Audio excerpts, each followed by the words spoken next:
Something lurked in the water as Anna ran past. It eyed the poor soul with hunger. Swimming forward, it advanced as he stopped to catch his breath. With a great lunge, it burst forth.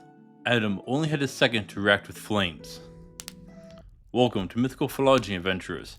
I'm your guide, Jason. Today, I want to turn our attention to a guardian demon of Egyptian mythology, Ammit.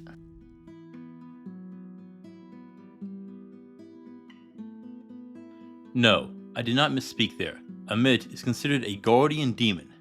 She comes from Egyptian mythology and is always female. She is said to have the head of a crocodile, body and front legs of a lion, and the back legs of a hippopotamus.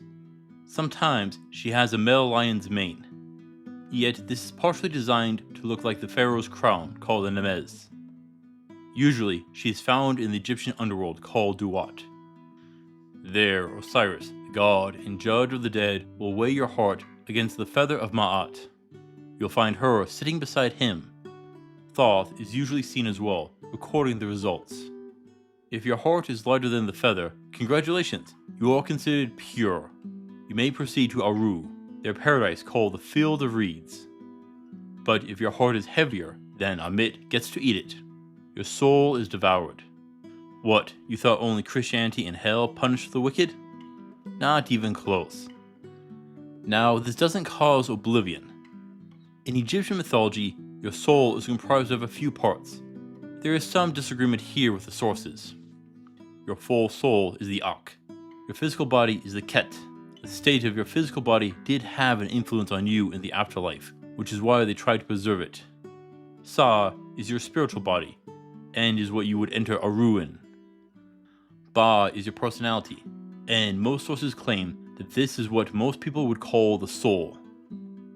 Ka is the vital essence, which separates the living and the dead.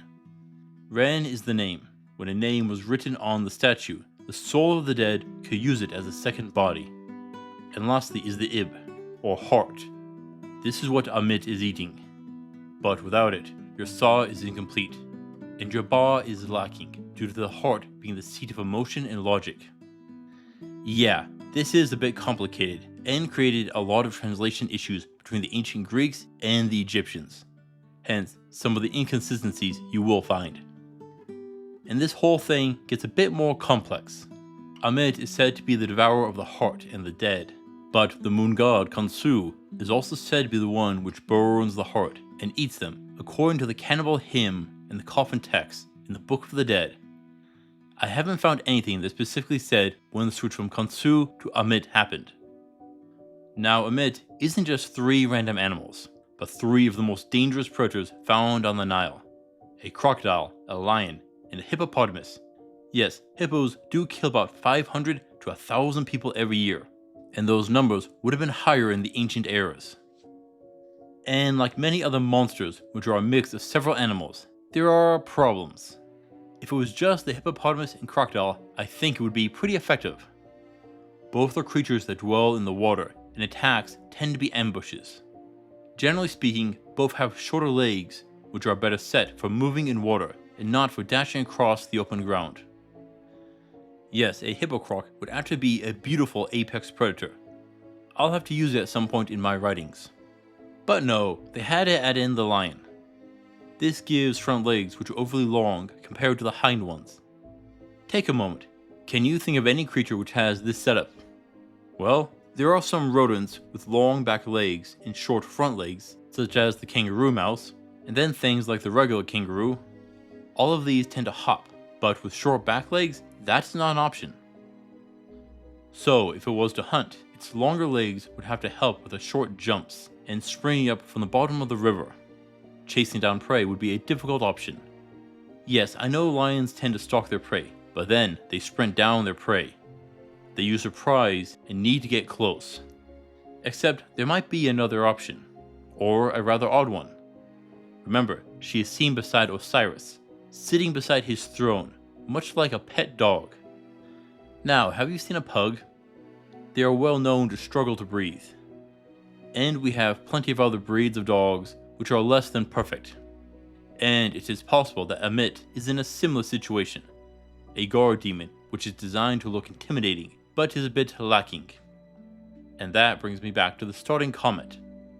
This is a guardian demon of a god, but aren't demons evil things? Well, for Egyptians, the term demon meant a tier of magical creatures. Not necessarily evil. One that is a lower class than the gods.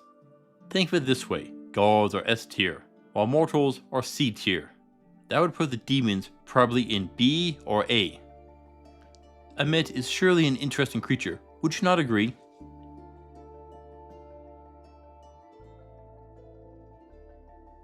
So what to do if you have your heart thrown to Ammit?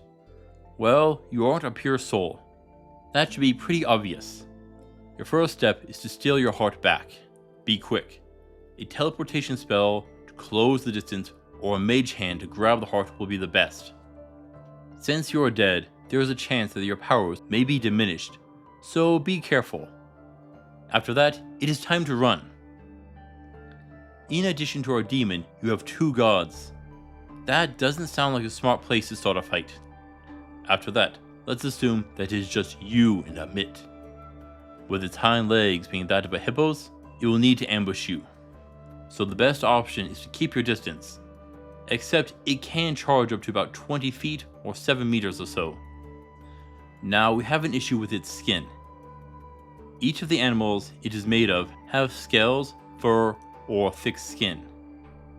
Of those 3, I think the fur would be the softest section, and that would be over the heart and lungs. That would probably be the weakest point, and what I would recommend aiming for. Get a good bow or spear to strike. If it has the skin of a crocodile or hippos, it will be much tougher. You'll need more power. If it gets in close, avoid the mouth. Crocodiles don't chew like we do. They have to roll and twist to tear the flesh of their prey apart. Mind you, when they bite, it will break bones, and you won't be able to pry the mouth open. But if you can grab the mouth while it is closed, you should be able to hold it in place. Tie the mouth with a belt or some rope if you can. Now, it has the front paws of a lion, but lions kill by biting, not clawing. Yet, they can still shred flesh, and it can help hold you down. I would recommend gambeson, chainmail, or plate against the claws, but only plate against the bites. The crocodile teeth shouldn't pierce too much against chainmail or gambeson, but won't stop the crushing force. A spear or sword down the throat should be damaging, if you can get close. A spear being better here, but a sword is decent. But magic would be better. I'm not certain about how powerful holy magic would be, due to the term demon would generally mean most magical creatures. Yet it is worth a try. The best spell here would be one to make the terrain difficult. Cover it in ice, or bind it in a wall of branches. Anything to limit its mobility. The one problem is, I can't attest to its physical strength. So we should assume comparable strength at least to the animals it is made from. This will likely be a difficult foe. There is a good chance that it has sturdy defenses, but likely will be lacking in mobility due to its odd leg length discrepancy.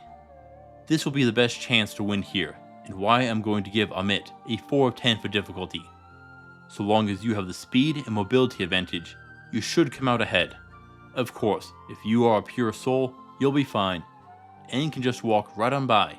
Maybe Osiris will even let you give Ammit some head scratches.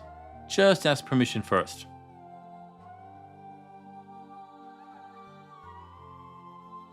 If you escape Ammit, you will at least still have your heart. That might not sound like much, but it means you can leave Duat, and maybe sneak into Aru. It won't be easy, but it is better than being trapped down in the underworld. Though I'm sure that her hide will be useful. Crocodile hides are tough, and you can make a fair bit with them, and the same for the hippopotamus. On top of all of that, there is the meat. Sure, it is demon meat, but maybe edible. Yet we have a bigger issue. Ammit serves Osiris, a god. I want you to think about that. What would happen if you anger a god? You will probably land a god's wrath, and that would mean you'd probably get killed. Overall, this would be better to avoid.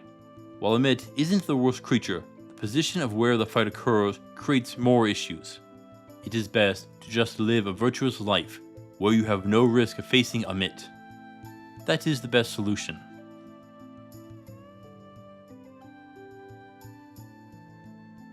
Adam threw magic flames at his attacker, but it was too late. He yelled and screamed, but it was futile. All he could do was be dragged beneath the water with his arm within Ammit's maw. He unleashed all of his magic and caused the water to churn, but soon it fell silent. His final end. Ammit is an interesting creature to say the least. A demon which guards the entrance to paradise.